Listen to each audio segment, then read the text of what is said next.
Assalamualaikum. Welcome back. Gabbar is back. Gabbar is Gabbar is back.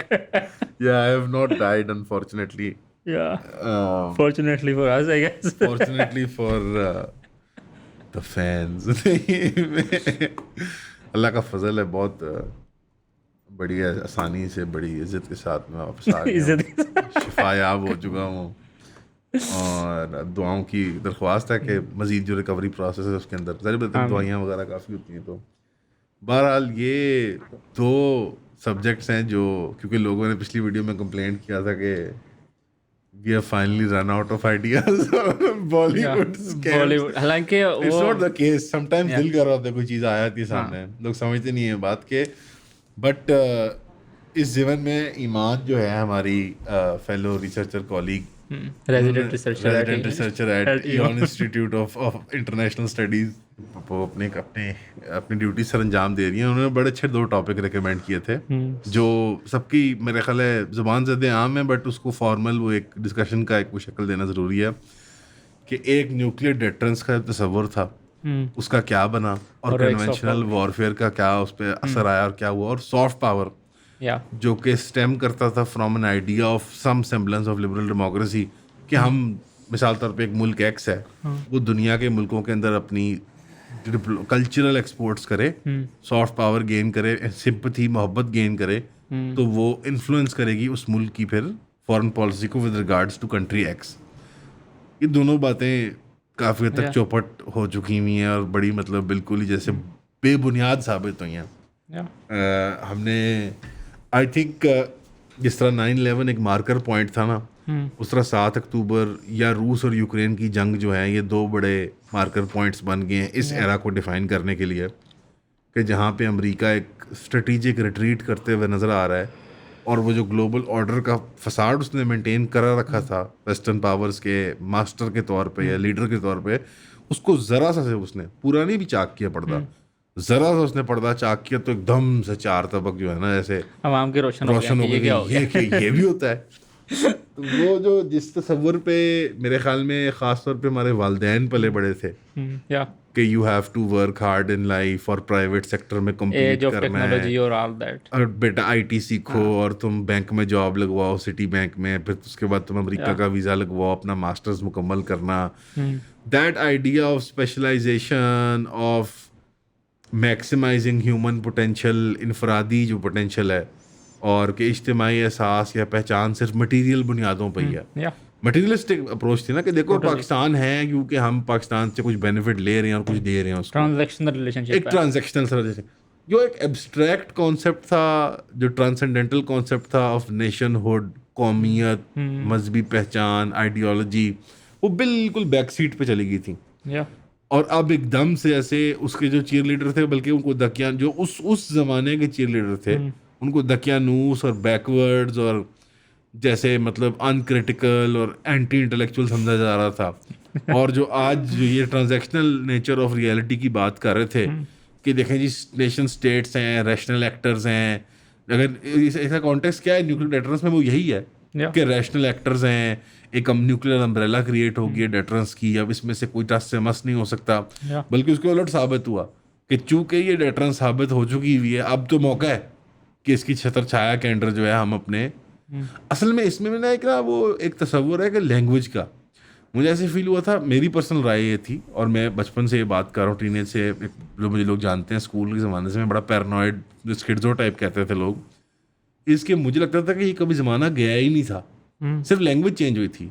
यानी मसलन cold war was never cold, it was a very hot war for us. Millions of people died. I think that's why the people of global north, एक किताब लिखी है, एक recently 2001 में आई थी, after the COVID empire, the new age of empire. तो उसमें यही कहा था कि जो ग्लोबल जो क्या कहते हैं ग्लोबल नॉर्थ है, वो ग्लोबल साउथ के मसलों को कभी समझ नहीं पाते, ना इंटरेक्ट नहीं कर पाते, उनके रियलिटी बहुत डिफरेंट है। उनके नज़दीक जंग नहीं हो रही क्योंकि out of sight out of mind वाली बात है कि अमन मान है, अब्राहम अकॉर्ड साइन करो जी, अमन है, कोई नहीं है फ़लस्तीनी, कुछ नहीं मर रहा, कोई जेलों में नहीं है, कोई अगवा नहीं हो रहा, कोई जेनोसाइड नहीं हो रही, कोई ऑक्यूपेशन नहीं हो रही, कोई एथनिक क्लेंजिंग नहीं हो रही, कोई लोगों को नहीं निकाल रहा घरों से, अमन मान है, अब्राहम अकॉर्ड साइन करो, न्यू एज ऑफ पीस, जैसे वो एक एब्स्ट्रैक्शन है, मतलब जैसे it's not real materialised reality नहीं है। और ये प्रिटी मच ट्रू है। हम जिस तरह मिसाल कर रहे बड़े खुश होते हैं और मैं फ़ख्र करता हूँ इस बात पे कि जो मुश्तरक इंसानियत है उसके तहत वेस्टर्न यूरोपियन और नॉर्थ अमेरिका के अंदर लोग बाहर आए और लाखों की तादाद में आए हैं। लेकिन मैं आपको सही बात बताऊं तो ये उनकी अवाम में आटे में नमक बराबर है। हकीकत ये है कि एवरेज पब्लिक जो है, जो आम आदमी होता है, वो पेरिफेरली जैसे इराक की जंग थी या अफगानिस्तान की जंग थी, उसके लिए वैसे ही फ़िलिस्तीन में लोग कत्ल हो रहे हैं। The numbers, because human capacity to understand numbers और टू कोरिलेट नंबर्स इतनी अच्छी नहीं होती कि लाख मरे, के 1000 मरे, के 10 लाख मरे। वो तो उनके लिए जैसे ऐसे कि यार ये तो होता ही है, यहाँ पे मिडल ईस्ट में तो जंग होती ही है, यहाँ तो लोग मरते ही हैं। तो हकीकत यही है कि वो जो तस्वुर है ना कोल्ड वॉर वाला, वो एक्सटेंड यूक्रेन पे जरा सा शौक लगा था इनको क्योंकि गोरे लोग मरे थे पहली बारी, तो उनको नजर blue eyed people with blue eyed. हाँ वो यार वो उसने वो स्काई न्यूज़ पे बोल दिया ये। हाँ या मुझे ये याद तो है हमारी तरह के लोग हैं। ओ ये इराक अफगानिस्तान नहीं है, उसने लफ्ज़ बोले this is not Iraq, this is not Afghanistan. और प्लस जब वो रेफ्यूजीज आए यूरोपियन मार्केट्स के अंदर, तो उनको जैसे एक अपनेपन की निगाह से जब देखा गया ना कि वही ये तो हमारे जैसे ही लोग धक्के खा के आ गए हैं, कत्ल होके आ गए हैं, अपने घरों से दर बदर ठोकरे खाते हुए यहाँ पहुँच गए, ये तो हमारे जैसे हैं। यानी कल को हमारी दीवार पर फिर उससे कुछ टेंजिबल मटेरियल नुकसानात हुए। जैसे मिसाल तौर पे नॉर्ड स्ट्रीम पाइपलाइन फटी तो जर्मनी के अंदर एनर्जी क्राइसिस आ गया। हाँ, सारी दुनिया में तेल और ऑयल की प्राइसिंग को अफेक्ट हुआ या so the material actualization of that conflict dictates कि उसकी क्या फिर वो वैल्यू बनती है उस आवाम के लिए। लेकिन जो न्यूक्लियर डेटर्स का तस्वुर था ना कि बस अब बड़ा ही खौफ का आलम है, और वो इल्यूजन मेंटेन हुआ था कोल्ड वॉर के जरिए, जो सो कॉल्ड कोल्ड वॉर थी कि देखो हाँ लोग तो मर नहीं रहे ना, हमारे लिए तो वो बहुत ज़्यादा भाई हम मिलियंस की तादाद में मरे हैं या मतलब जो सारा कुछ उसके प्रीटेक्स्ट के अंदर जो सारा कुछ सेंट्रल एशिया के अंदर हो रहा था, वो वार नहीं थी, वो जो रूस के एग्रेशन हम लोग फेस कर रहे थे। असली में रूस को तो ये तो इसमें एक और पहलू है कि ईस्टर्न अग्रेशन को जैसे पिछले 100 सालों की खास तौर पे जो लैंग्वेज डेवलप हुई है एंटी इंपीरियलिस्ट या रेजिस्टेंस फ्रेमवर्क की, जो लेफ्ट खास तौर पे डोमिनेट करता है उस लैंग्वेज को, उसमें जैसे ईस्टर्न ऑपरेशन को, मैं उसको eastern for lack of better वो कह रहा हूँ, वो जैसे है ही नहीं। माओ के जुल्म, स्टालिन के जुल्म, बाद में सोवियत यूनियन की एक्सपेंशनिज्म सेंट्रल एशिया में, वो जैसे एग्जिस्ट नहीं करते। मतलब जैसे लाखों लोग आज सिरिलिक में अपनी जुबान नहीं लिखते और दाढ़ी अजीबोगरीब से नाम होते हैं, मोहम्मद ऑफ क्या है यार, व्हाट इज मोहम्मद ऑफ। मतलब आप यकीन करें, आप कहोगे यार ये आप क्यों ठेकेदार बन रहे हैं उन लोगों के, मुझे इनके नाम सुन के बाकायदा मेरे बीपी हाई हो जाता है।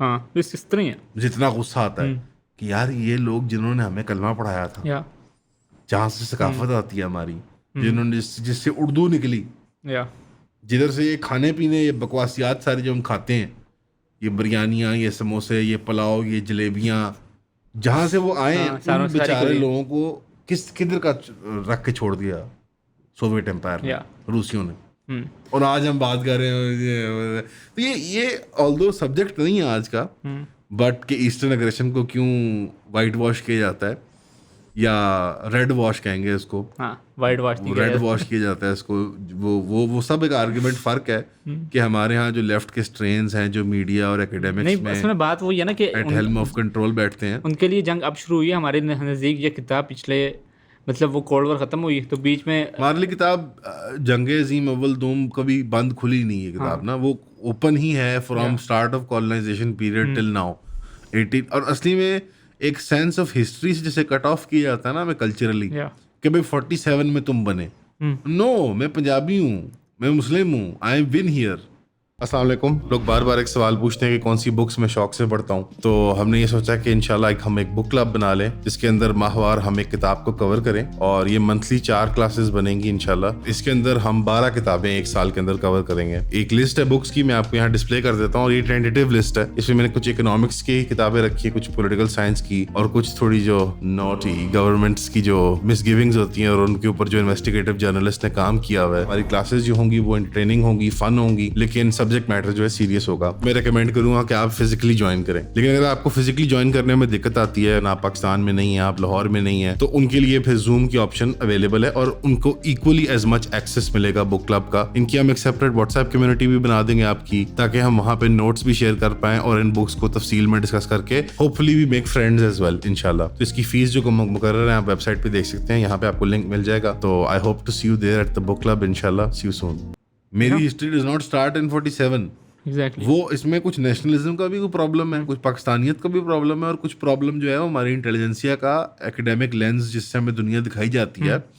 नहीं, मैं 47 में रियलिटी नहीं बनता, मैं रियलिटी यहाँ पे कुछ तकरीबन 700-800 साल से हूँ as Muslim and as north. और हमारी जो मतलब टसल है हिंदुओं के साथ भी, वो भी प्रीसीड करती है 1700 से। औरंगजेब, दारा शिकू दोनों के दरमियान एक जंग, और फिर औरंगजेब का जीतना, और फिर हिंदुओं का हारना, और फिर औरंगजेब की वफात के बाद दोबारा हिंदुओं का उठाना, मराठा सिख एम्पायर, और फिर शाह वलीउल्लाह का आना, और फिर उनका दोबारा इकट्ठा करना, दोबारा तहरीक चलाना, फौजी तहरीक, सारी चीज़ें चलाना। वो it all dates back. Pakistan तो उसका काइंड ऑफ कल्मिनेशन पॉइंट है कि हाँ यार, उस सारी तरीकों का मुसलमानों का एक this was one of my contentions by the way बचपन में, कि हमने चांद तारा क्यों लगाया। मैं वो शेर लगाना चाहिए था झंडे पे अपने मुगल सल्तनत वाला। यानी we should have branded ourselves as the inheritors of both the Indus Valley and the Mughal Sultanate, of the logical conclusion of this territory. हाँ या बट चलो, सतारा हिलाल भी, वो भी सिमिलर, वो टर्क, उस सेंट्रल एशियन पर्शियन टर्कमैन, वो उस तारीख का वो एक जो कि हमारी कल्चरल तारीख है। चाहे हम जो मर्जी, अब आप लाख नाचें कि मैं सिंधी हूँ, आपकी सकाफत भाई कहाँ से आ रही है? हाँ एग्जैक्टली। मतलब दिस डिल्यूजन ऑफ कि कोई वैक्यूम में सिंधी या पंजाबी बैठे रहे हैं, जैसे कोई बबल था हमारे इधर, ये पर्शियो टर्कमैन कल्चर हमें influence to kind of achieve that purest form of lineage. It's bullshit. तो हमारी जो ग़ज़ाई और हमारी जो लिबास और ये जुबान वगैरह की जो आदात हैं, ये सब जैसे इन्फ्लुएंस्ड हैं उस एक कल्चरल, जो एक सुपीरियर कल्चर होता है एक वक्त पे, जिसको आप अपना बड़ा कल्चर मानते हैं, अपना फाउंटेन हेड मानते हैं। ठीक है, ये सब सब्ज़े हिलाली परचम भी बहुत, मतलब इसमें भी बड़ी खूबसूरती और बड़ी एक डिग्निटी है, but we should have owned that. अभी भी मैं समझता हूँ कि एक जैसे दस्तबरदार है पाकिस्तान, उस कल्चरल हिस्टोरिकल जो एक कोर्स ऑफ हिस्ट्री है, उससे वो अपने आप को वैक्यूम में अलग है। और एक गूफी वर्जन है उसका कि नहीं, बिन कासिम पहला पाकिस्तानी था। नहीं, अरब इन्वेजन ऑफ सिंध एक और बला है, हजरत उमर के दौर से लोग आना शुरू हो गए थे यहाँ पे मुसलमान लोग। लेकिन जो हम जिस चीज़ की पैदावार हैं, वो specific medieval period of central Asian Persian Muslim Turkmen Muslim conquest है of central Asia, of south Asia.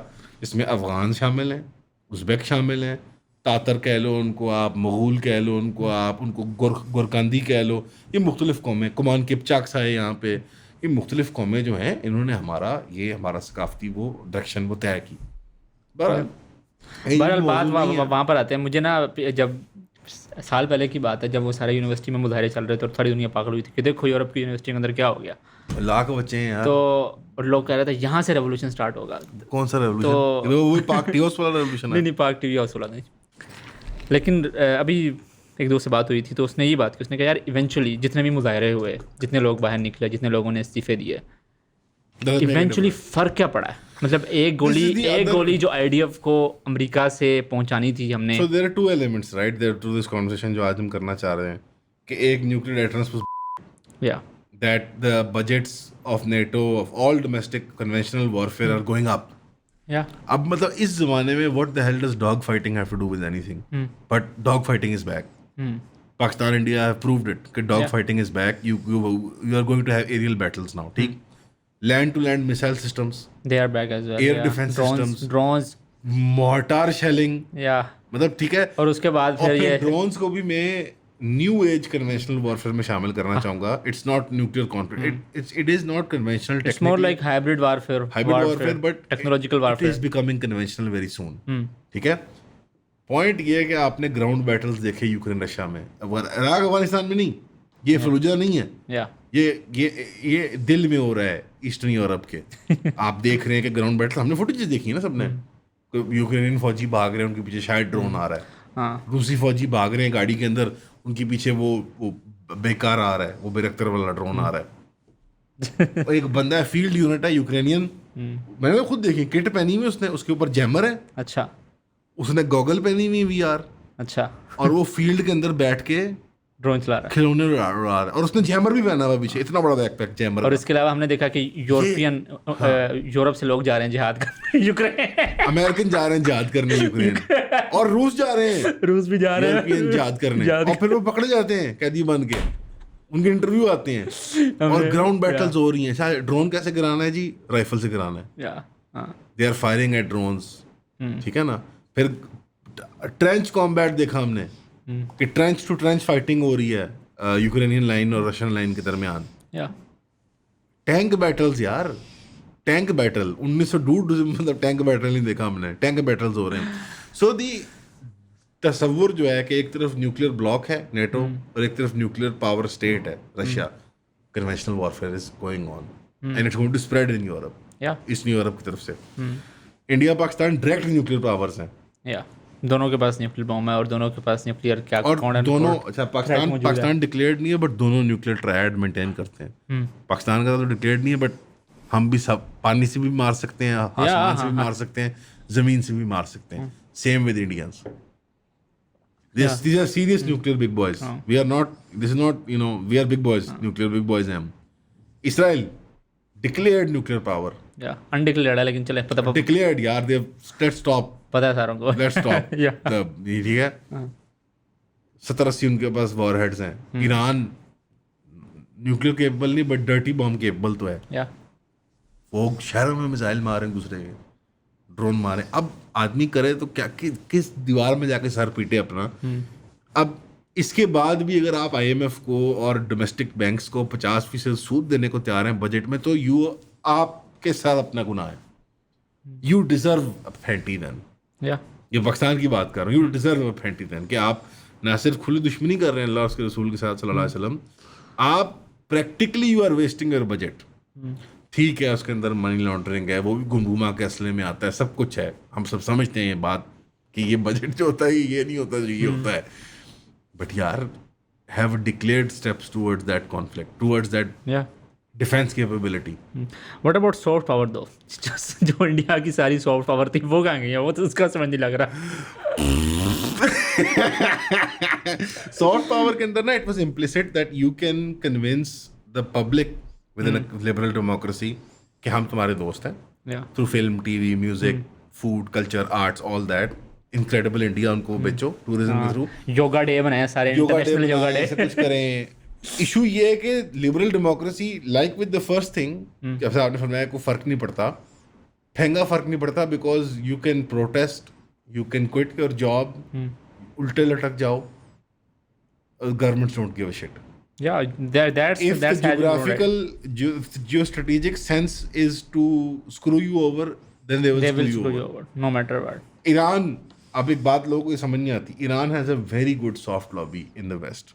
हाँ, सारी anti imperial left people don't appreciate this, people think कि Iran is like a pariah in the west. नहीं, Iran की अभी बहुत तगड़ी है। in the intellectual media circles, anti imperialist left जो है, सुर्खे जो हैं, उनके अंदर ईरान ब्रांड है।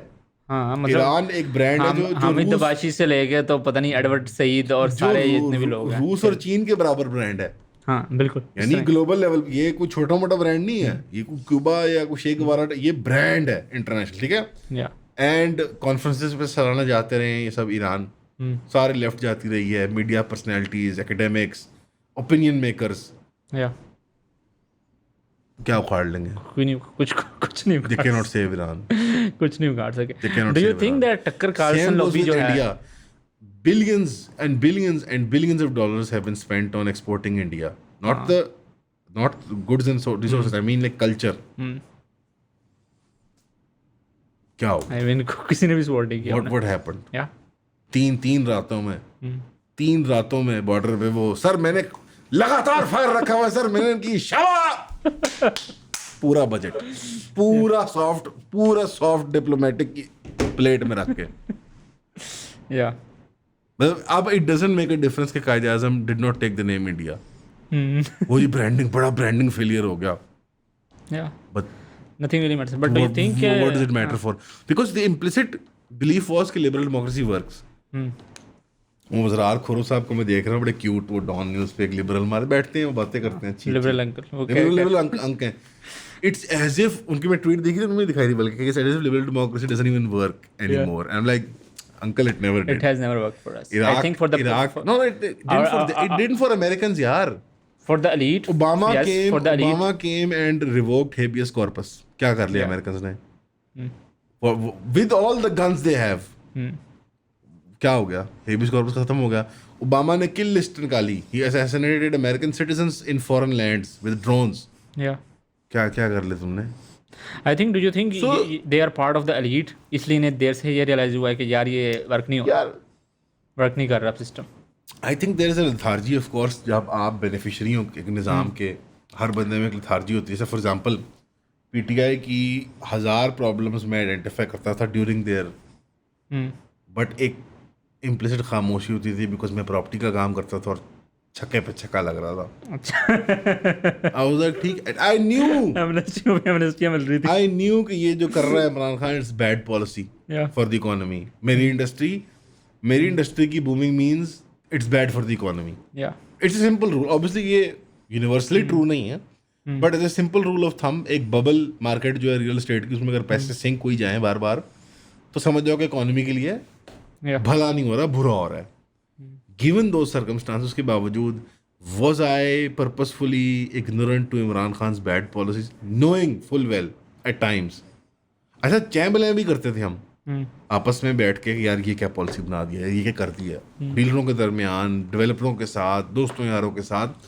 बट क्या मैं इस तरह आज जिस तरह हम डडोरा पीटते हैं उन पे आगे, क्या मैं इस तरह के कपड़े फाड़ देता? पैसे मार रहे थे ना यार. सो ह्यूमन बीइंग्स, और अभी भी कुछ लोग हैं, इतना नेफेरियस नहीं होता कि मैं बैठा हूँ कि 2 साल इतने पैसे बन जाएंगे तो फिर इमरान खान की policies. It's just human nature.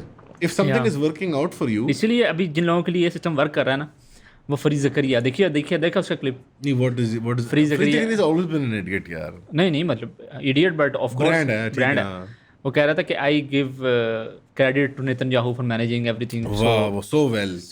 I was like, okay. यार असली में the center is always psychotic. Yeah. The center चाहे left or right हो, they're psychopaths. कि वो इस स्टेटस को मेंटेन करना चाह रहे होते हैं ना अपने जोन में.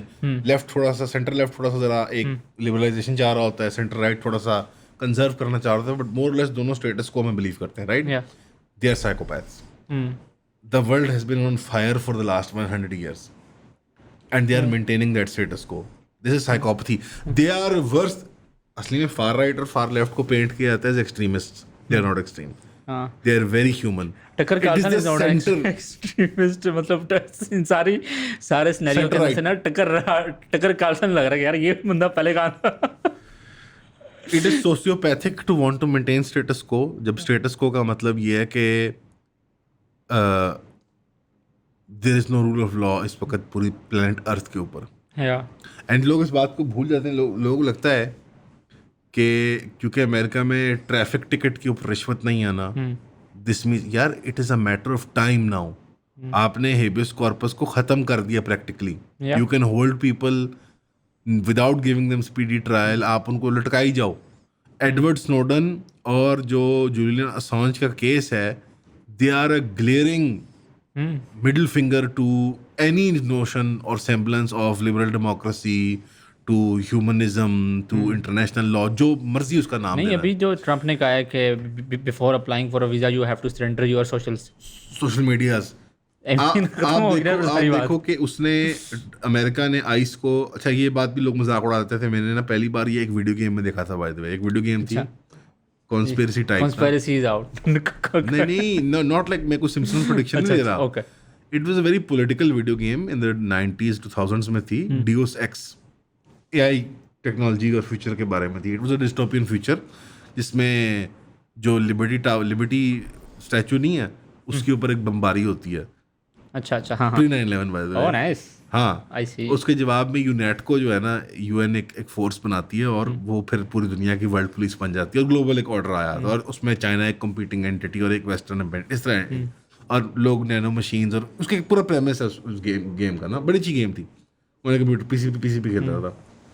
उसके अंदर एक बहुत फैसिनेटिंग चीज़ है. उसके अंदर बाद में एक मर्ज भी आता है जिसकी वैक्सीन सिर्फ यूनेटको के पास होती है.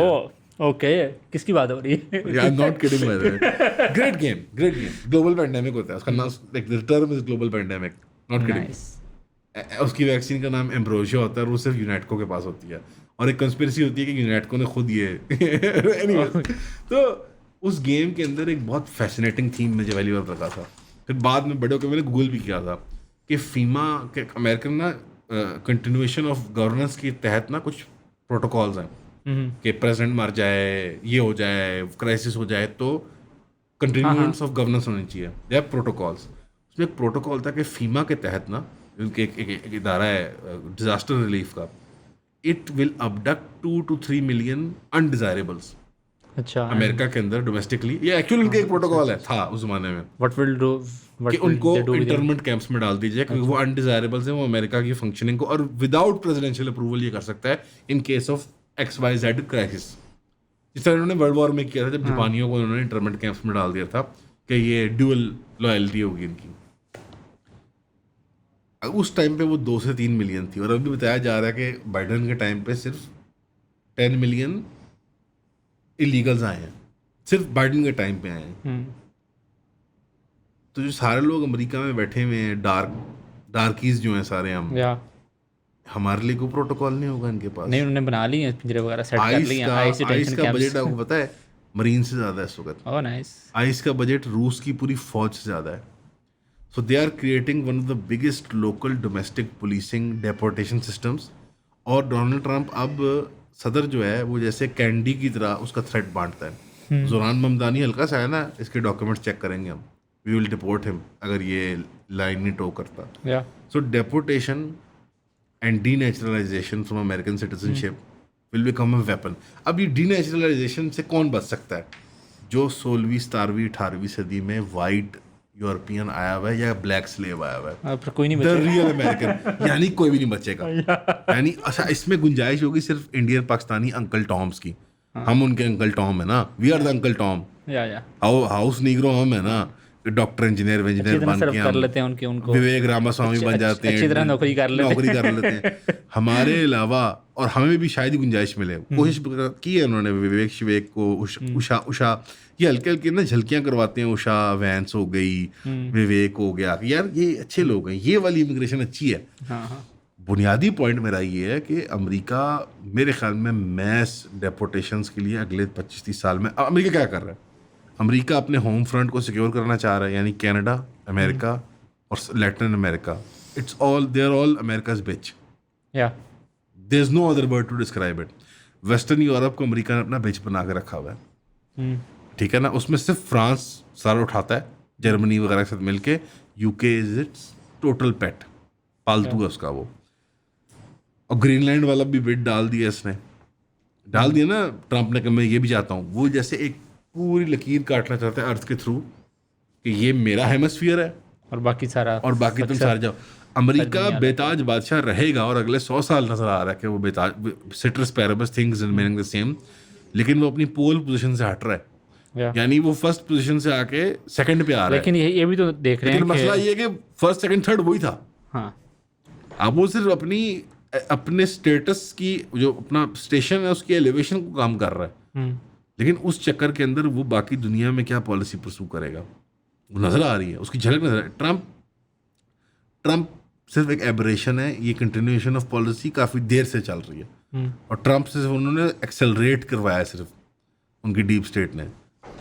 इट्स क्वाइट क्लियर कि फर्स्ट टर्म में इसके हाथ बंधे हुए थे। अब तो खुल के आना, अब तो ऐसी बात है, उसको छाया नहीं, 4 साल आए वो। और नहीं, इस बारी ये लॉबिंग भी अच्छी करके आया, बेहतर करके आया। पहले he was a enemy of the deep state और उन्होंने इसको टक्कर दी है। अब उसने डीप स्टेट के एक बंदे को साथ रखा हुआ है, जेडी वैंस को, पीटर थियल और जेडी वैंस को बाय द वे वो देखा इंटरव्यू पीटर थियल का, ग्रूम के जा रहा है to be the next president. छोटू सा कटा लगता है, लगता नहीं है कहीं से प्रेसिडेंट बनेगा। पीटर थियल का इंटरव्यू देखा है वो वाला? हाँ, देखा मैंने। क्या ख्याल आता है उसके बारे में? वो तो खुल के, मतलब it's just like, yeah, the humanist agenda is the next, the transhumanist agenda is the logical conclusion of this materialist worldview. कि जैसे अब मावरा इंसानियत को चीज़ बनना है हमने, क्योंकि तकल्लुफ़ का दायरा है, जहाँ मजबूरियाँ हैं, जहाँ पे हाजत है हमारे अंदर, ये सब जैसे फ्लैशी नीड्स जो है हमारी बायोकेमिकल, जान छुड़ाओ इनसे। जान छुड़ाओ। और उसका तरीका ये, और एक्सेलरेशनिज्म ये मार्क्सिज्म में भी है, लेफ्ट में भी है, और ये कैपिटलिस्ट में भी है कि दुनिया मटेरियल ही है। और कैपिटल मशीनरी के जरिए हम इंसान को इससे आज़ाद कर सकते हैं। बुनियादी कंटेंशन तो दोनों की सेम ही है ना, कि मतलब टू अचीव दैट मटेरियल क्या करना चाहिए, आज़ादी तो ये मशीनरी रिक्वायर्ड है capital to have that utopian world जिसके अंदर कोई क्लास नहीं है। वो मार्क्स की और क्लास की बात करता है एंड ऑफ द डे, वो मतलब कैपिटलिस्ट की और क्लास। अच्छा, वो कैपिटलिस्ट चाहते हैं कि ओवर क्लास और अंडर क्लास हो।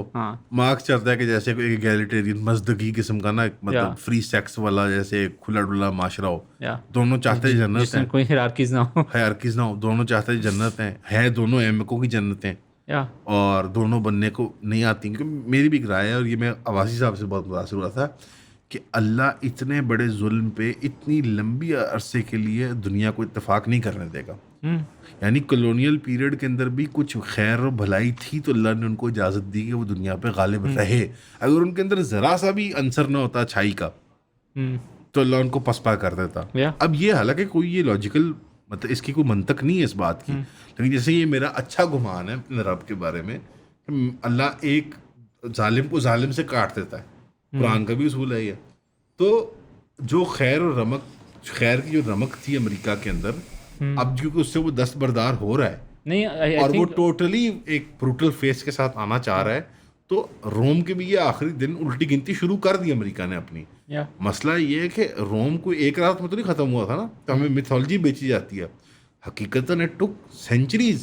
नहीं, अरब से शुरू हुई लड़ाई तो ख़त्म हुई जाके तुर्कों पे 1300-1400 में जाके। और ये सिर्फ हमारा फेज ऑफ रोमन कॉन्फ्लिक्ट है, पर्शियन फेज अलग है, इजिप्शियन से अलग है।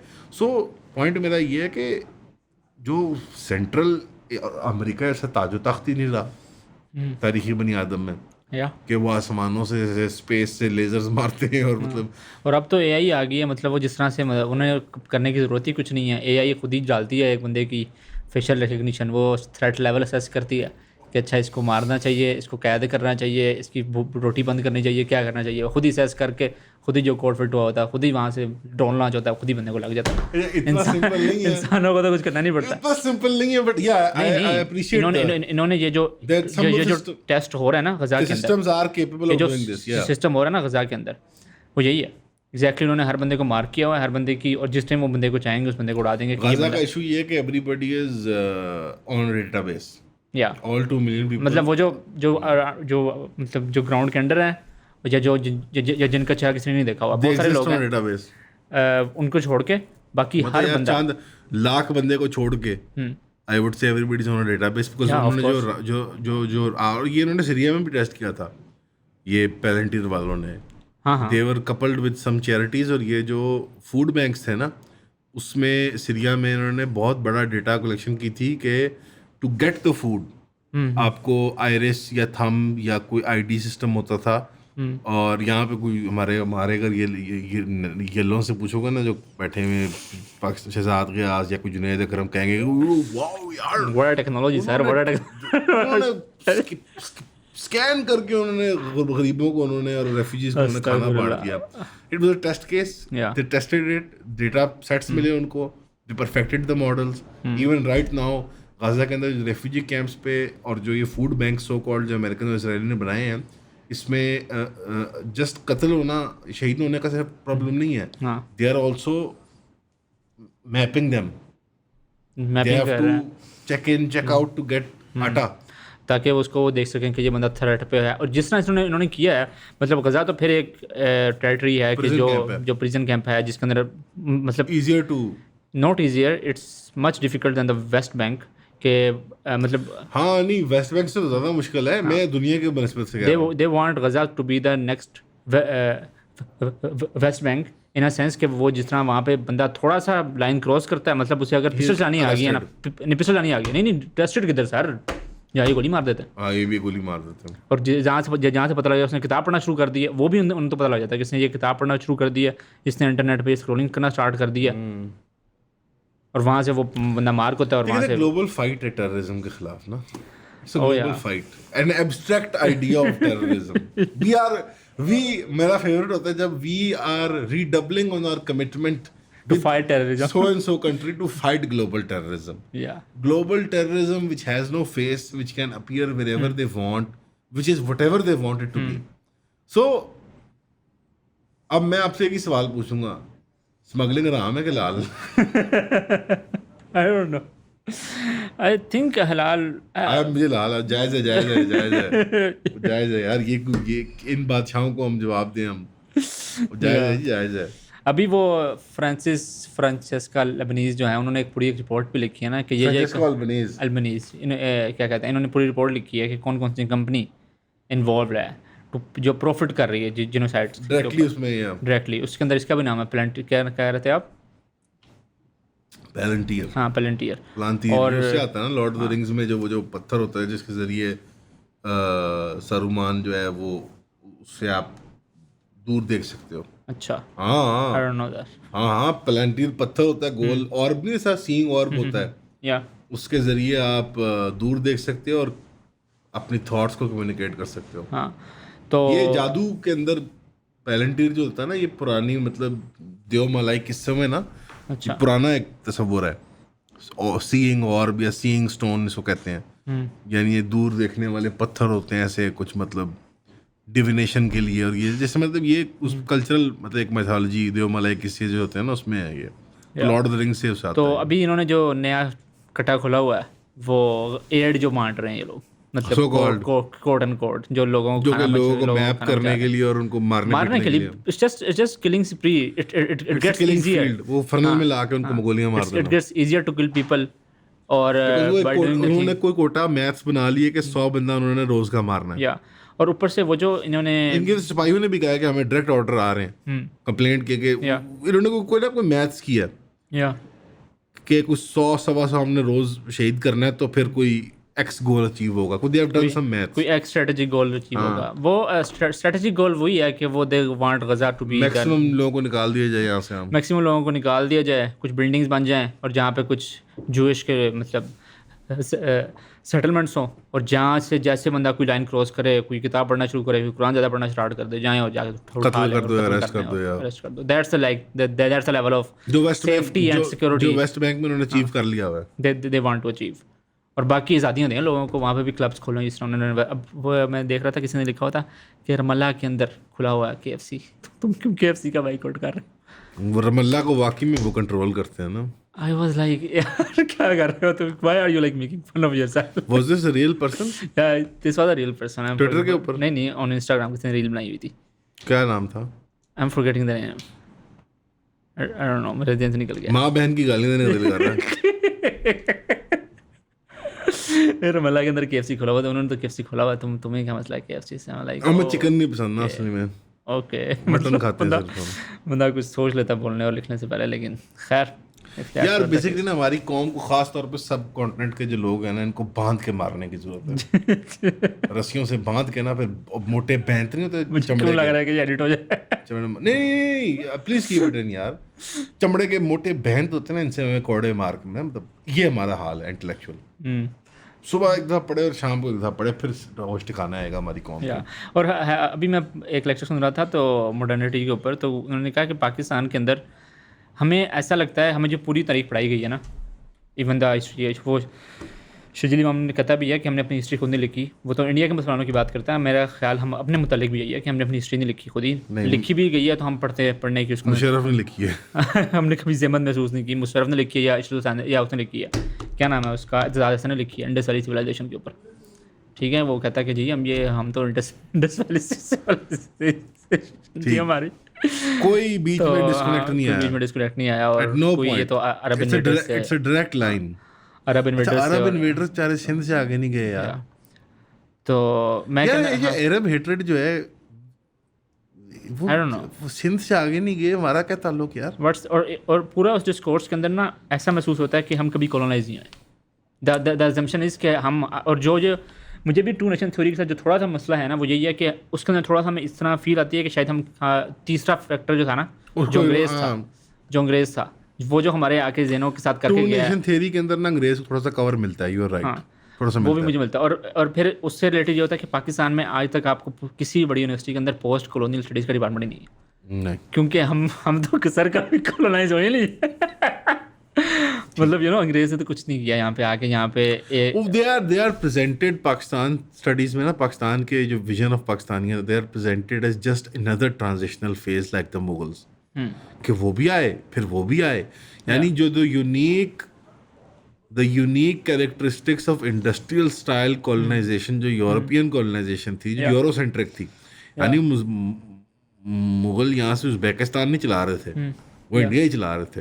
ये लाहौर उन्होंने यहीं बनाया है, दिल्ली उन्होंने यहीं तैयार किया, और बाकी जो लोग और भी लोगों को इसमें हिस्सा है, जैसे मुगलों का नहीं है, but that unique style of industrial colonisation जहाँ पे अब रिसोर्सेज को एक्सट्रैक्ट करके वापस ले जाया जा सकता है, एंड यू कैन आर्ग्यू कि इसकी एक मॉरल वजह है, कोई इथोस थी, कोई टेक्नोलॉजिकल इनेबलमेंट थी, वजह मैं नहीं आर्ग्यू कर रहा, but the fact of the matter is कि 17वीं-18वीं सदी की कॉलोनाइजेशन जो रेलगाड़ी की कमर पे हुई है, जो स्टीम इंजन की कमर पे हुई है, वो यूनिक है, वो डिफरेंट है। जो स्टोरी सुनाते हैं ना, ये शहजाद गयास की स्टोरी सुना रहा था, और मैं बार शहजाद गयास नहीं, मुजम्मिल के हाँ, यहाँ ना रेनेसांस हुई है, यहाँ एनलाइटनमेंट हुई है, ना यहाँ पे फ्रेंच रेवोल्यूशन आया।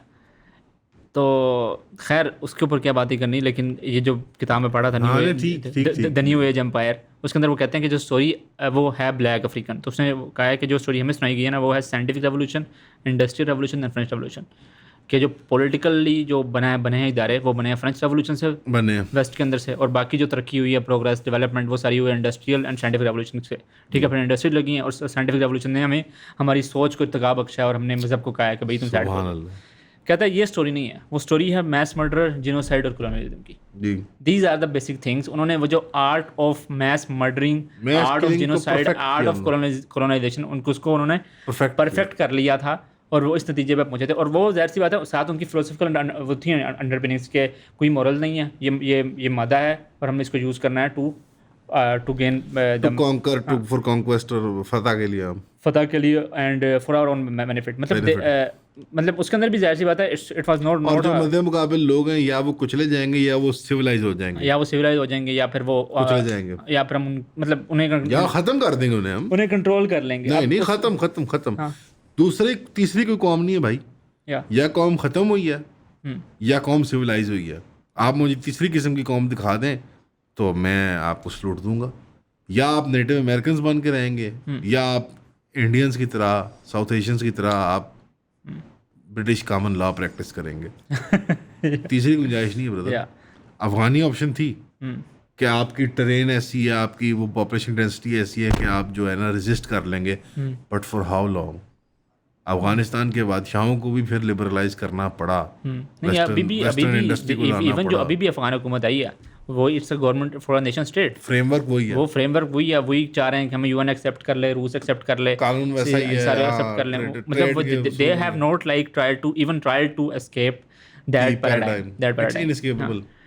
It is an inescapable paradigm, लेकिन to even be conscious of the fact कि we are stuck, fantasize about it जैसे वो नहीं कर पाता कोई। नहीं fantasize की नहीं, हम ये सोच नहीं पाता कि यार we are stuck, we are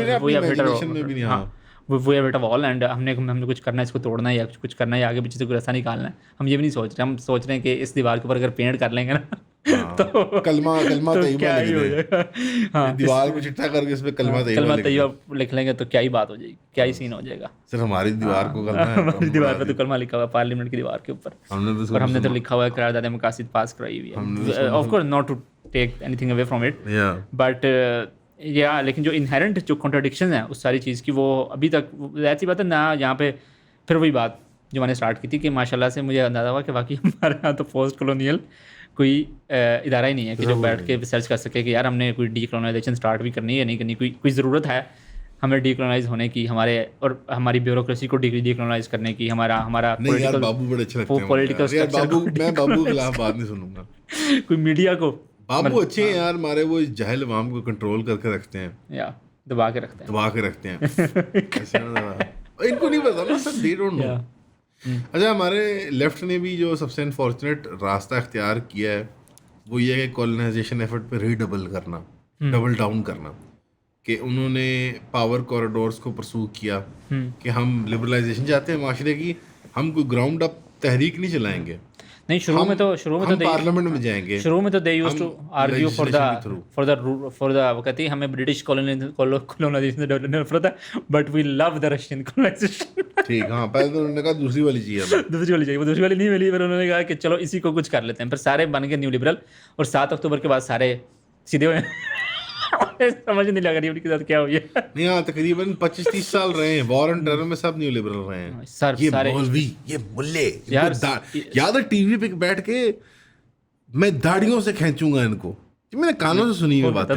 हाँ, कौन कहता था? चले, मैं नहीं नाम लेता, दाढ़ियों से खींचेंगे हम इनको, इन मौलवियों को। टीवी पे लोग कहते थे ये बातें कि पगड़ियां उतारो, इनकी धोतियां खोलो, ठीक है ना।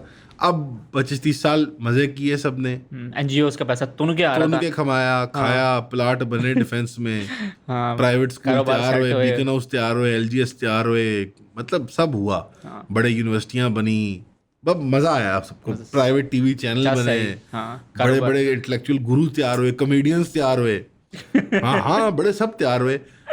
फिर उन इदारों से अब इतने बड़े बड़े साफ़ी, यूएसए जैसी यूनिवर्सिटी से इतने बड़े साफ़ी सैयद मुजम्मिल शाह निकल रहे हैं, और यूएस जैसा इदारा तब world renowned. So essentially we are pieces we are, and हमारी इंटेलिजेंसिया भी एक very lethargic, very intellectually bankrupt, very morally bankrupt. अब वही ना, रात को अब मतलब उसने जरा से भी टच से मस होकर एफर्ट नहीं की कोई नायाब सोच, कोई नायाब फिक्र पैदा करने के लिए। और आपने सही कहा कि जब रशियन और चाइनीज वो कॉलोनाइजेशन नहीं चल पड़ी, मतलब भाई मैं देख रहा था, मतलब 80s-90s में अफगानिस्तान के अंदर तकरीबन 4 गुना ज़्यादा लोग रूस से मारे थे। और वो कह रहा था, किसी साउथ एशिया का, सेंट्रल एशिया का बंदा था, वो कह रहा था कि मस्जिदें उड़ाई थी उन लोगों ने, जी बाकायदा टारगेट करके, कुरान पढ़ने की इजाज़त नहीं थी। आपको पता है कितने लोग जो हैं वो घरों में रहे हैं? हाँ, बिल्कुल, कुरान को प्रिजर्व करने के लिए। कितने लोग मैस माइग्रेशन, जो कोकास के लोग हैं, कोकास की तरह, कॉकस माउंटेन्स, दागिस्तान वगैरह, जो चेचनिया बोस्निया के लोग हैं, ये अरब में क्या कर रहे हैं सारे, सीरिया में क्या कर रहे हैं, सारे सोचा आपने? ये 4-4, 5-5 नस्लों से यहाँ पे क्या कर रहे हैं? यहाँ पे they have run away from the Soviet union. लोग कुरान लेके अपने भागे हैं, अपनी इज्जतें लेके भागे हैं। ये सेंट्रल एशियन सारे जो अफगानिस्तान में और नीचे आते रहे हैं, ये क्या करने आ रहे थे? अचार डालने आ रहे थे। उज़्बेक रहते हैं और ये run from the Soviet union यार। जो बच गए वहाँ पे लोग, जो रह गए हैं, उनके साथ क्या आपने उनके आर्किटेक्चर के साथ क्या किया? मतलब what are Soviet buildings doing in Bukhara?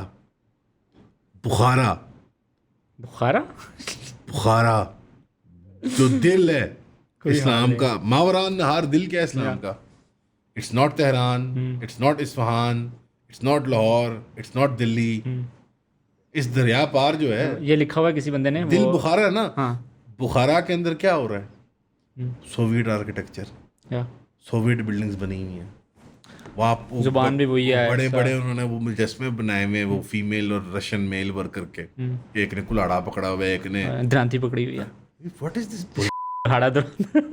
These people have a culture which is thousands of years old, and you've replaced it with what? वो किसी ने लिखा हुआ है कि सेंट्रल एशिया के मुसलमान हैं, किसी यहूदी कूचा गर्द की, यानी कि मतलब फैंटेसीज, फ्लाइट्स ऑफ फैंसी से रिप्लेस किया हुआ आपने। वो लिखा हुआ है कि my dad used to tell me how they would randomly blow up mosques while people were playing inside, massacring entire town scares for no reason at all. My mom house was also just randomly bombed one day. The Soviets were genuine animals. Communism is far worse than fascism. At the very least, fascism promotes a sense of nationalism and identity, while communism is ideological nonsense. Masquerading as unity, it's simply a guise for manipulating and dominating the people. इसके ऊपर किसी ने पाकिस्तान ने comment किया हुआ था, That's why I don't apologize for General Zia did. These are the demons General Zia helped the Afghans defeat. Otherwise, people in Afghanistan would also be slaughtered and displaced. नहीं तो कौन आदमी है जो जनरल ज़िया का एहतराम नहीं करता? कोई है काबिले मतलब जिक्र आदमी? कायदा कल यहाँ पे मातम हुआ है 5 जुलाई को, पता नहीं आपको? नहीं, क्या हुआ? ये जो 9-10 वाला मातम था, उसके बाद हुआ ये, उससे पहले वाला मातम 4 जुलाई को हुआ है। क्या था? जिस दिन ज़ियाउल हक ने मास्टर लगाया था। यह मातम हुआ है? सालाना कोई होता है? हाँ, मतलब ये ट्विटर के ऊपर और सारे मीडिया के ऊपर। हाय अब्बू जी को मार दिया, अब्बू जी को ज़िया ने मार दिया। तो it's unfortunate that Egypt Jordan doesn't have a general Zia to help Gaza. उसके ऊपर किसी ने लिखा हुआ है, और have names like Ahmad Karzev, Karimov, Mohammedov. क्या इंसानियत। आप तातर देख लो, लोग तातारी लोग देख लो रशिया के अंदर जो रहते हैं, आप किर्गिज देख लो, उज़्बेक देख लो यार, मुसलमान ही नहीं रहे यार। What have you done with these people. नहीं फॉरगेट यार, हम तो बुरे हैं, इस्लाम तो बुरा है, मुसलमान तो बुरे हैं, साइड पे कर दो। What have you done with these people अरे आप मतलब क्या नहीं, यहाँ पे मिसाल तौर पे अगर हिंदुओं को हम नमाज पढ़ाना शुरू करते हैं, जब यहाँ आए थे मुसलमान, या आई डोंट नो, हम उनको what's the weirdest thing we could do to them, जैसे सोवियट्स ने किए हैं कि हम कहते हैं कि मंदिर नहीं बनाना, मंदिर बनाना तो उसको गुंबद के साथ बनाओ या मीनार के साथ बनाओ। व्हाट इज दिस एक सिक शिट जो है। Look, the Hindu identity is there, they are all the same, still in majority after, हालांकि इसको सालों को मुसलमानों के अंडर रहने के बावजूद ऐसे अगर यमनी यहूदी जो थे या इराकी यहूदी जो थे, हम उनको कहते हैं पगड़ियां पहनना शुरू कर दो, you know what I mean, like अजीब साइको शिट कर दे, वो वैसा ही है उनका यार। या जो लेबनीज या जो शाम के अंदर क्रिश्चियन लोग हैं, नसरानी जो हैं, हम उन्हें कहें कि मीनार बनाना शुरू कर दो तुम, यानी अजीब, जैसे वो आज भी वही कपड़े पहनते हैं, वो आज भी वही अपने मंदिर मस्जिद बनाते हैं, अपनी सॉरी कलीसा बनाते हैं, अपना वो दैर बनाते हैं अपने उस तरीके से, मतलब खाना बदल लो अपना। अब इस सारे इलाके में जो सब ये बोर्स्ट खाते हैं, बोर्स्ट, ये बोर्स्ट का क्या ताल्लुक है, रूसी लोग हैं ये सबको आलू सूप खाओ, सब आलू सूप खाओ, यानी अब इन चीज़ों को हम समझते नहीं है कि सोवियत एस्थेटिक्स बड़े जी, वो जी बड़े ब्रूटल। असल में वो सारी सी बात, हमारी सारी इंटेलिजेंसिया पहले रूसी गुलाम थी, तो फिर जाके अमेरिका की गुलाम, पीएचडी करते थे ना, वहाँ पीएचडी करने आते थे, अब अमेरिका और यूके जाते हैं पीएचडी। ये अच्छा है यार, पीएचडी सऊदी अरेबिया को भी कहो यार, पीएचडी में भेजे यार, करवाती है वो। अभी देखना ये वाबियों को भी शुरू कर देंगे तारीफ। लेकिन यूएई ने अचीव कर लिया ना। हाँ यार, यूएई की स्मार्ट पावर यार, मतलब लिबरल बैठ के बात कर रहे कि देखो यार निजाम, दे स्पेंड मनी, बेसिकली हमारी नहीं पूरी दुनिया की एक एकेडेमिया इंटेलिजेंसिया का जो क्लास है, ये basically sell out pieces of shit हैं।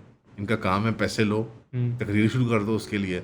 इनमें इल्ला माशाल्लाह एक आधा फिर पैदा होता है जो कोई काम का बंदा होता है, बाकी 80-90% की क्रॉप जो होती है वो सारी इसने जो जहाँ से फंड आएगा। सर आप बताएं सर, किसकी तारीफ करनी है? अभी 2-3 दिनों से ना चल रहा है, उसके अंदर कल रात सेठी साहब ने भी एक शो के अंदर, नजम सेठी साहब ने फरमा दिया कि देखें जी, हमारा तो फड्डा अमेरिका के साथ है, हमारा तो फड्डा इंडिया के साथ है, इसराइल का तो कोई फड्डा नहीं है। अच्छा, वो तो वैसे ही कोई मुस्लिम इशू नहीं है, वो तो अरब का इशू है, तो अरब अगर तस्लीम कर लेंगे इसराइल को, तो हमारे पास भी कोई गुंजाइश नहीं बाकी रह जाएगी। ठीक, तो ये हमने हमारा तो जैसे I think he was trying to argue कि हमने जो सारा फड्डा लिया हुआ है वो सऊदी अरब की वजह से फड्डा लिया हुआ है। पूछेंगे ना, सेठी साहब बच्चों से पूछेंगे, वो कहेंगे कि हम progressive gender sex queer theory, हम तो प्रोग्रेसिव एंटी इंपीरियलिस्ट पॉलिटिक्स। अब्बू क्या कर रहे हैं बैठ के घर में? अब्बू कचौड़ी कर रहे हैं। पापा लिब में पापा बड़े नहीं हो रहे। पापा कह रहे हैं प्लांटियर से बेहतर कंपनी कोई नहीं। पापा टीवी पे आके क्या बता रहे हैं?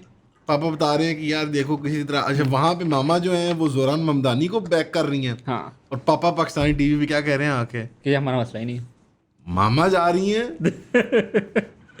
यार लिटरली। मतलब the irony with this people यार। साथ वो भी था अली सेठी भी था, वही ना, मामा इज हगिंग एंड क्राइंग जोरान ममदानी कि wow what a queer and brown and black theory icon New York में, जेंडर स्टडीज आइकॉन। और पापा जो है वो पाकिस्तान में बैठ के क्या कह रहे हैं कि यार देखो यार ये जो मरे हैं 2-4 लाख आदमी, कोई मसला नहीं है यार, ये तो सब अरब है। हम तो अगर अरबों ने तो मतलब मैंने रात को ना, उनके एक स्टूडेंट है, मैंने उनको मैसेज किया, मैंने कहा यार ये क्या कह रहा है? कहता है प्रॉब्लम इज़ के मैंने उन्हें साथ यार क्यों कि वी नीड टू डीकपल अपनी हमारा जो फड्डा इसराइल के साथ है वो हमारा नेशनल इंटरेस्ट है। सऊदी अरब अपना नेशनल इंटरेस्ट देख ले, करना तस्लीम करे, नहीं करना जो करना करे, हम नहीं करेंगे क्योंकि हमारा नेशनल इंटरेस्ट है। कहता है थिंग्स, उसने मुझे लिख के भेजा कि the generation of Sethi will never understand that, I can understand and I agree, लेकिन जो सेठी जनरेशन है ना, दे आर गॉन केसेस। मतलब ये तो इनके ऊपर पढ़ रहे हैं। मामा पापा को क्यों नहीं समझाती? Mama is not a gone case, I think she is a gone case as well. वो समय ना, of course she is a gone case, it's all optics man, I know it's bull. I think their children are gone cases as well. Optics. No offense to Ali Sethi or anybody, but I think they're gone cases as well. Heart of Empire में बैठे में, Belly of Beast में बैठे में, in New York and यहाँ में बैठ के वो सिर्फ पर कोक स्टूडियो के मतलब रिश्तेदार हैं ना, मतलब look at this, F these guys by the way. Yeah. Like what decolonization, what progressive thought, बहस Coke studio is the sponsor of progressive thought in मतलब तुम Pakistan. एक किताब तो लिखते हैं ना, गुड मुस्लिम बैड मुस्लिम, तो मैं कहता कि यार ठीक है तुमने एक किताब लिख दी है, चलो अगले तुम्हारे 70 के गुनाह माफ होगी, तुमने वो भी नहीं किया. What have you done, man? What have you done with your authority, with your privilege, with your prestige? कुछ भी नहीं किया. बकवास, it's all बकवास. Talent लो, बत्ती बनाओ यार, बत्ती बनाओ यार. You are नाच रहे हैं कोक स्टूडियो की धुन पे, कॉर्नेटो स्टूडियो की धुन पे. यार Unilever is the sponsor of culture and डीकॉलोनाइजेशन.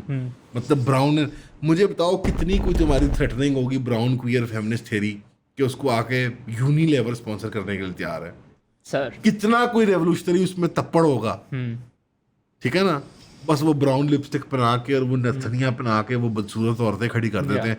सबसे जो बदसूरत औरतें हैं साउथ एशिया की, सबसे बदसूरत औरतें, वो कॉर्पोरेट फेमिनिज्म के लिए उनको खड़ा कर देते हैं. नया हस्बरा का प्रोपेगेंडा पता है क्या है? कि जो रेजिस्टेंस है वो एंटी गे है. Yeah it's one of the biggest ones. तो you know they are anti pride. छत से फेंक देते हैं. They are anti pride. और उनका प्रोपेगेंडा ये था कि they when on October 7 they kind of raped people and they killed gays as well. And they नहीं then the resistance killed those guys who were involved in those acts. ये नया एक फ्लंकीज का ना नया हस्परा प्रोपेगेंडा था कि ये मतलब the level of I don't know what this is and they want to take us. They want to take बहुत इनकलाबी तब पड़ा है ब्राउन फेमिनिस्ट क्वेयर थ्योरी के अंदर. यूनिलेवर जब कॉर्पोरेट और नेस्ले आपको उठाता है ना, it's a sure telltale sign. और I have never seen a gender progressive whatever homo theory without multinational corporate के वो साथ इंस्टाग्राम में उसका ना वो टैग दो. वो नहीं तो जो कोलैब होता है. मैंने कभी कोलैब के अंदर ना कुछ चंदा फंड नहीं देखा गरीबों का. I have always seen collab में यूनिलेवर. किसी ने लिखा हुआ था कि कम्युनिस्ट आर द मोस्ट पता नहीं किस तरह की बात लिखी हुई थी. अरे यार कम्युनिस्ट मार्क्सिस्ट फिर कोई अच्छे लोग होते हैं यार. नहीं ये हमारे वाले स्पेशल, हमारे वाले जो स्पेशल लोग हैं ना, these are like कोई यार कभी कपड़े फटे हुए भी तो नजर आए तुम्हारे यार. कोई मुझे गरीब भी तो दिखे यार कभी. कोई मार्क्सिस्ट इन्होंने इन लोगों ने पूरा कैरियर बना के एनजीओ के ऊपर जैसी पैसा खाना बंद हुआ. कम से कम मेरा करियर किसी एनजीओ से नहीं शुरू हुआ, किसी एनजीओ के बेडरूम से. यार क्या यार इट्स रियली अ शेम जब कोई प्रॉपर्टी डीलर आके आपको लेक्चर कर रहा हो. लाइक एक बंदा जो प्लॉट बेचता है आपको आके बता रहा है कि यार ये ना करो, ये मॉरली रेप्रेहेंसिबल है. It's ridiculous. और no, it's offensive to the human intellect and it is really an affront to our moral. वो जो एक है ना हमारी कि एक वो मॉरल ईथॉस जो है क्या है यार. सारे प्रोग्रेसिव लिबरल क्या करते हैं? पहला काम ग्रीन एंटरटेनमेंट, फौज, ISPR, सर ड्रामा दे दें सर. सर ड्रामा दे दें. उसी अब वो अदील अफजल वो रोना कर रहा है अबाउट अल्फा ब्रावो चार्ली जो नया वाला नहीं वो एदे वफा. हाँ वो मेरे ध्यान में अल्फा ब्रावो चार्ली साहब वो एक ही था जो काम कर रहा, बाकी सब छानबूर है. नहीं एक और बनाया था उन्होंने 1971 के ऊपर, वो भी बहुत अच्छा था. अच्छा क्या नाम उसका? आई थिंक ख्वाब बिछड़ के इस तरह का कुछ था. नहीं मैंने नहीं देखा, मैंने अल्फा ब्रावो चार्ली देखा था. तो वो अब वो क्या रोना कर रहा है? वो कपड़े क्यों फाड़ रहा है अपने? वो कह रहा है मुझे दो ड्रामा, को मिल गया. मैं लिख के दूंगा, तुमने स्टोरी अच्छी नहीं लिखी. बस एक्चुअली हकीकत ये है. माधव के साथ आई don't know him personally, I am sure बहुत अच्छे आदमी होंगे वो दिल आई थिंक साहब. लेकिन बुनियादी तौर पर रोना again not it's not him that I am saying this whole, I don't know him personally, I shouldn't say that. But ये जो क्लास है ऑफ लिबरल इंटेलिजेंसिया, वो यही रोना कर रहे होते हैं, कपड़े यही फाड़ देते सर हमें चांस दें सर मैं ड्रामा लिखता हूँ सर मुझे मौका दें सर मुझे किसी स्टूडियो में मैं प्रोड्यूस करता हूँ सर एक एंथम में उतराना. मतलब सिटी साहब भी तो सारे जिंदगी इनकलाब लाने के बाद पीसीबी के एक चेयरमैनशिप के पीछे ही भागे थे ना. मतलब थे आप इतने बड़े इनकलाबी. उन्होंने पीसीबी के अंदर काफ़ी मार्क्सिस्ट किस्म की एगलिटेरियन पॉलिसीज इख्तियार की हैं बहुत ज़्यादा. Like what? मसलन के सब वर्दी सबकी सेम थी. वो तो पहले भी सेम थी. नहीं वो क्लास नहीं उन्होंने किया था, ये इंश्योर किया कि क्लास कोई ना हो. हाँ क्लासलेस स्टेटलेस.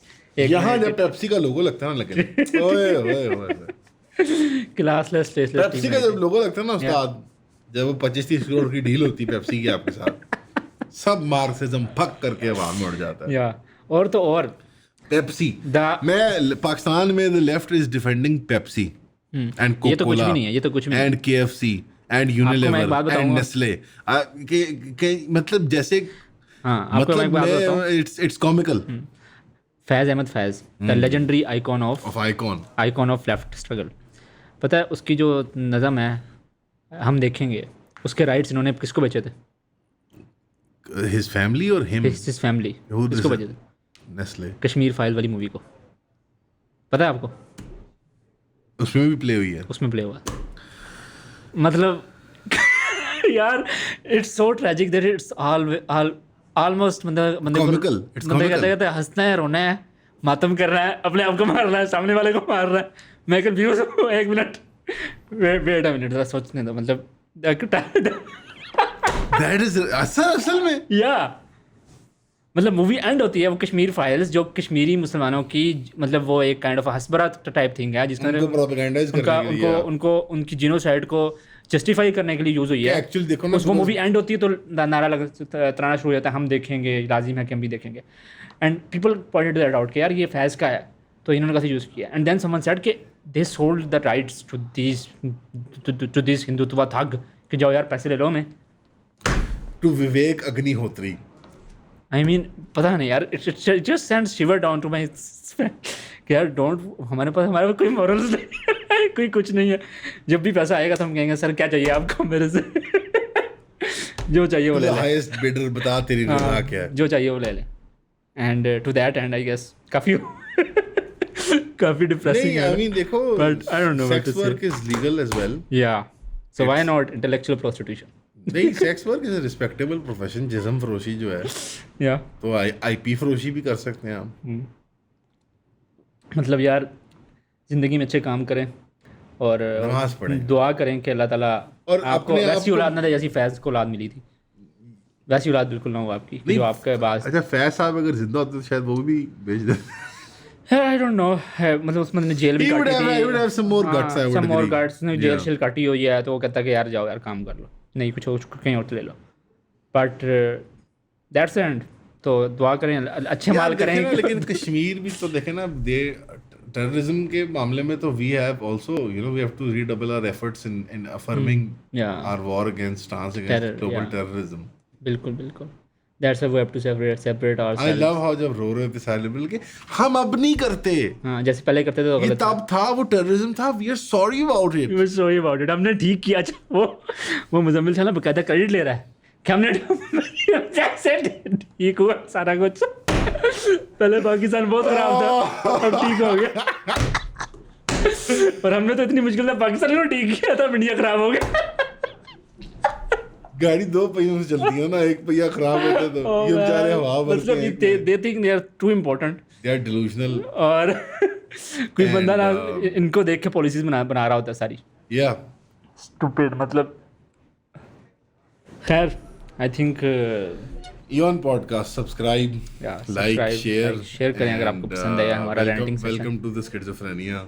या नहीं, but the world is a schizophrenic nightmare, you know, like ये तुमने जो बात कही है ना बाय द वे क्लोजिंग में, ये फैज़ वाली, इट इज जेन्युइनली लाइक, मतलब मैं तो depressing to me personally, because Faiz मेरा कोई आइकॉन या हीरो नहीं है। डिप्रेसिंग नहीं, just but it's just sick, पर आई एम लाइक अच्छा यार मैंने ये थोड़ा सा तो ज्यादा नहीं हो गया। मतलब विवेक अग्निहोत्री पीस ऑफ आदमी को, हिंदुत्व थग्स को आपने पैसे लेके दे दिए कि यार यूज कर, 20-30 लाख रुपए दिए होंगे उन्होंने यार, क्या करोड़ रुपए देते नहीं देते हो, इतने कम पैसे। नहीं, 1 करोड़ भी देता तो मतलब तुम्हारे पैसों की कमी है, मतलब पॉल्ट्री सम में यार, एक रकम भी नहीं है ना यार। मतलब मैं भी कह रहा हूँ कि करोड़ कोई अरबों रुपए तो नहीं दे दी ना। मैं कहता हूँ अरबों रुपए तो चल बंदा कहता फिर यार कोई मान डोल गया मेरा, मतलब चंद करोड़ चंद लाख पैसों की कमी है यार तुम लोगों को। मतलब वो एक फेस्टिवल कर दो यार, तुम इतने मिल जाएंगे यार। रिडिकुलस यार। चले खैर, best of luck to them.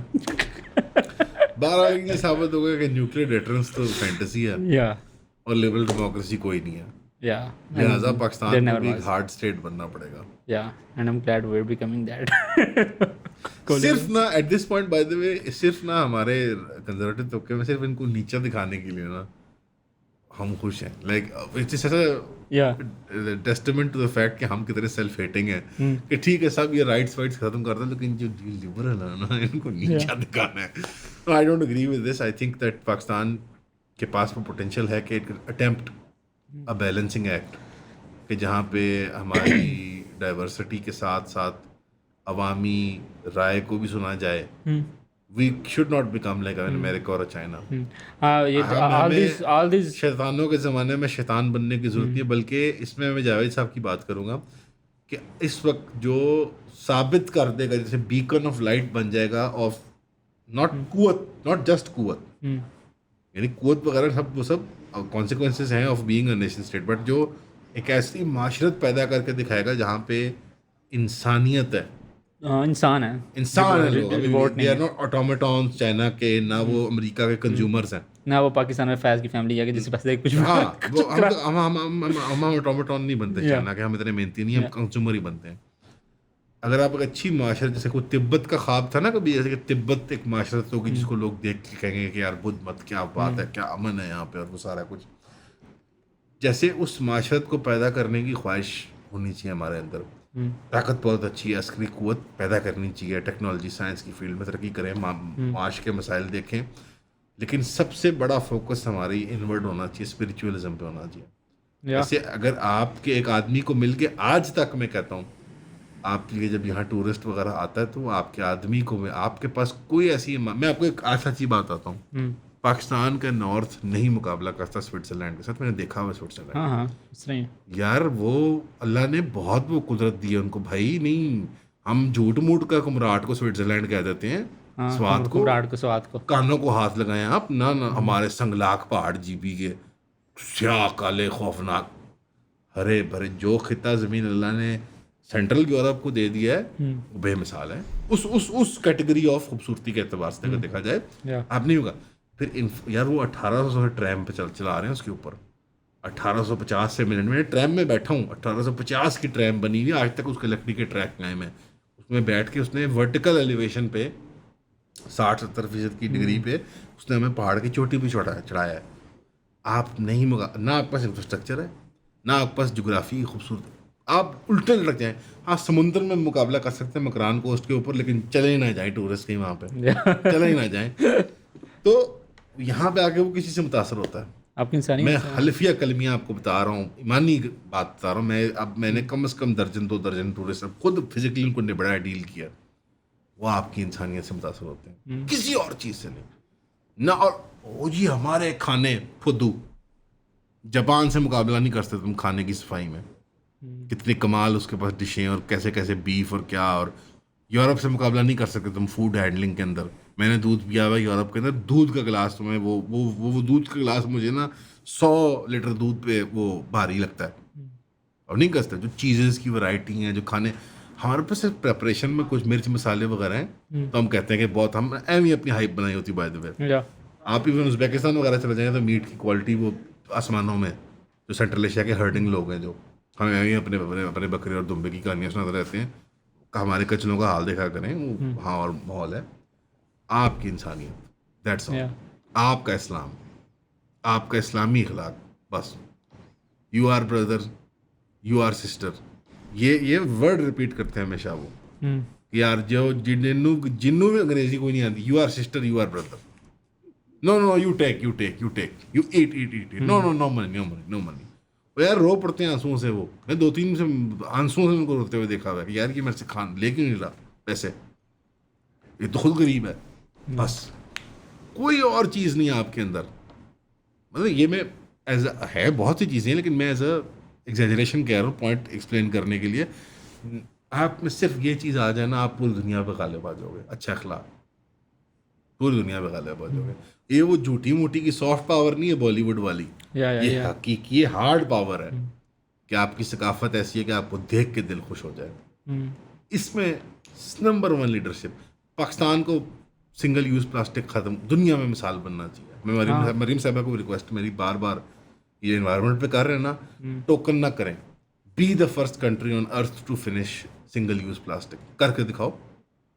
B the first country जो ये अर्बन फ्लडिंग और सूवरेज और कचरे का वो मसला हल करती है। ये उस अखलाकी उसका एक्सटेंशन है।